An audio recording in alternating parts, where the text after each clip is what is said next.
नमस्कार, आप सभी का स्वागत है एनएस लाइफ न्यूज चैनल में। मैं राधा देवी ले चलती हूँ कुछ खास खबरों की। गुजरात जिला सूरत एसजीसीसीआई द्वारा राज्यपाल आचार्य देवव्रत जी की अध्यक्षता में सूरत के सरसाना में औद्योगिक एवं सामाजिक क्षेत्र में महिलाओं का विशेष योगदान विषय पर एक प्रेरक संवाद सत्र का आयोजन किया गया।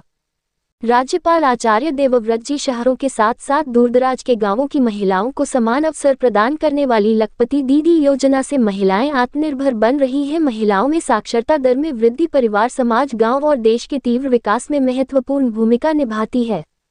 राज्यपाल ने महिलाओं से पश्चिमी संस्कृति के बजाय हमारे सांस्कृतिक मूल्यों का पालन करते हुए आगे बढ़ने का आग्रह किया। राज्यपाल आचार्य देवव्रत की अध्यक्षता में दक्षिण गुजरात चैम्बर ऑफ कॉमर्स द्वारा व्यावसायिक एवं सामाजिक क्षेत्रों में महिलाओं का विशेष योगदान विषय पर प्रेरणादायी संगोष्ठी का आयोजन सरसाना स्थित कन्वेंशन हॉल में किया गया।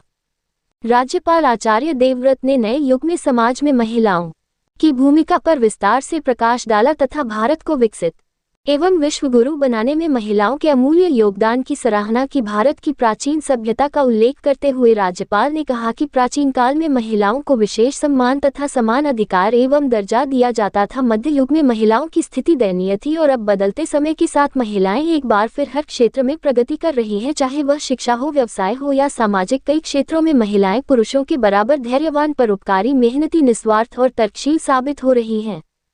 राज्यपाल ने प्रधानमंत्री नरेंद्र मोदी द्वारा महिला सशक्तिकरण को प्राथमिकता देकर महिलाओं को सशक्त एवं आत्मनिर्भर बनाने के लिए किए जा रहे अनेक प्रयासों की सराहना की और कहा कि शहरों के साथ साथ सुदूर गांवों की महिलाओं को भी समान अवसर प्रदान करने वाली लखपति दीदी योजना के कारण महिलाएं आत्मनिर्भर बनी हैं। आज की महिलाएं पुरुषों के बराबर अपने परिवार को आर्थिक सहायता प्रदान करने में सक्षम है। उन्होंने कहा कि बच्चों को उच्च शिक्षा के साथ साथ उच्च संस्कार देने वाली आधुनिक महिलाएं भारत के मजबूत भविष्य के निर्माण में महत्वपूर्ण योगदान दे रही हैं। उन्होंने कहा कि कभी सोने की चिड़िया माने जाने वाला भारत प्राचीन काल से ही कुटीर उद्योगों से जुड़ा रहा है। उन्होंने देश के विकास में लघु एवं मध्यम उद्यमों के योगदान और इसमें महिलाओं की उत्कृष्ट भूमिका का वर्णन करते हुए कहा कि किसी भी देश के विकास में लघु एवं मध्यम उद्यमों का योगदान बहुत बड़ा होता है। उन्होंने महिलाओं से अपनी प्रतिभा और कौशल को पहचानने तथा उसका उपयोग व्यवसाय और आर्थिक लाभ में करने को कहा।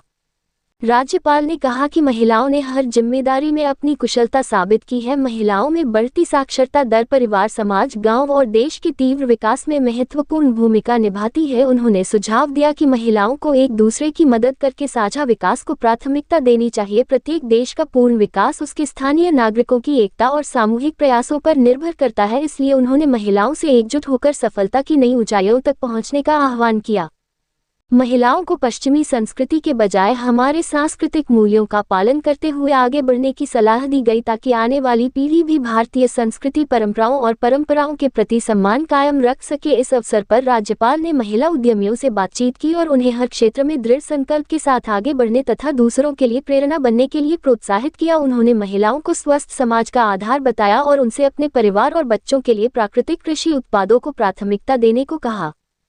South Gujarat chamber of commerce के अध्यक्ष निखिल मद्रासी ने कहा कि महिला नेतृत्व सामाजिक, आर्थिक और यहां तक कि राष्ट्रीय स्तर तक फैल चुका है। समाज के हर क्षेत्र में महिला सशक्तिकरण नई ऊंचाइयों पर पहुंच रहा है। इस अवसर पर चैम्बर ऑफ कॉमर्स के उपाध्यक्ष अशोक जीरावाला, पूर्व अध्यक्ष विजय मेवावाला, मानद सचिव बिजल जरीवाला, मानद कोषाध्यक्ष सीए मितिश मोदी, चैम्बर की महिला विंग की अध्यक्ष श्रीमती मयूरीबेन मेवावाला सहित अनेक महिला उद्यमी उपस्थित थी। रिपोर्टिंग सह संपादक विंध्याचल ओझा, जिला विशेष रिपोर्टर कुलदीप तिवारी की।